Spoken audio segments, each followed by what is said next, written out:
میری ذات کے ساتھ کئی المیے وابستہ ہیں۔ میں پتھر کی آنکھ میں آنسو دیکھنا چاہتا ہوں، میں آدمی کو انسان دیکھنا چاہتا ہوں، میں موم آنکھوں سے سورج کے خواب دیکھنا چاہتا ہوں، میں وہ محبت دیکھنا چاہتا ہوں جو الہام بن جاتی ہے۔ میں جھوٹ بولنا چاہتا ہوں کہ انسانیت کو زوال نہیں، مگر جب میں ناموں کو عہدوں کے ساتھ دیکھتا ہوں تو نادم ہو جاتا ہوں۔ میں رب کو انسانوں کے درمیان دیکھنا چاہتا ہوں، مگر میرا بابا کہتا ہے جھلیا تنہا تو تنہائی میں ہی ملتا ہے۔ میں برف پر لکھی کوئی لفانی تحریر دیکھنا چاہتا ہوں، مگر وقت کا جون سب کچھ مٹا دیتا ہے۔ سچ 3 مراحل سے گزرتا ہے۔ پہلے مرحلے میں اس کا مذاق اڑایا جاتا ہے، دوسرے مرحلے میں اس کی متشدد طریقے سے مخالفت کی جاتی ہے، تیسرے مرحلے میں اس کو تسلیم کر لیا جاتا ہے جیسے اس سچائی کو کبھی ثبوت کی ضرورت ہی نہیں تھی۔ مجھے نہیں معلوم کہ میری ویڈیوز کس مرحلے میں سے گزر رہی ہیں، مگر میں اتنا جانتا ہوں الحمدللہ پاکستان کے سچ کا تیسرا مرحلہ شروع ہو گیا ہے۔ پاکستان میرا مذہب اور دین اسلام ہے۔ میری دعا ہے یہ دھرتی ماں کسی سے نہ روٹھے۔ فلسفہ جہاد کیا ہے؟ جو چیز اللہ کی راہ ذبح کی جاتی ہے وہ بڑھ جاتی ہے۔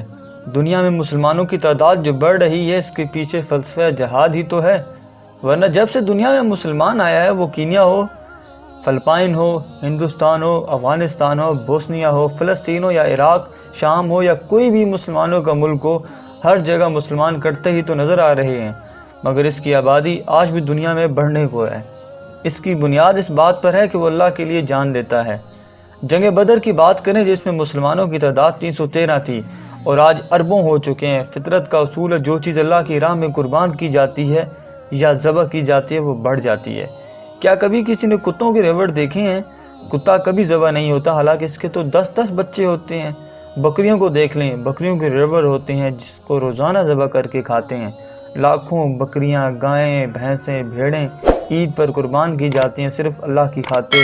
وہ اللہ کی راہ میں خرچ ہوتی ہیں، اسی لیے ان کی تعداد میں اضافہ ہوتا ہے۔ یہی کچھ چکر آج کل کے مسلمانوں کا بھی ہے کہ مسلمانوں پہ ہر جگہ ظلم اور زیادتی ہو رہی ہے، مگر مسلمان اس کو صرف اللہ کی خاطر اور اللہ کی راہ میں اپنی جان کو قربان کر رہے ہیں۔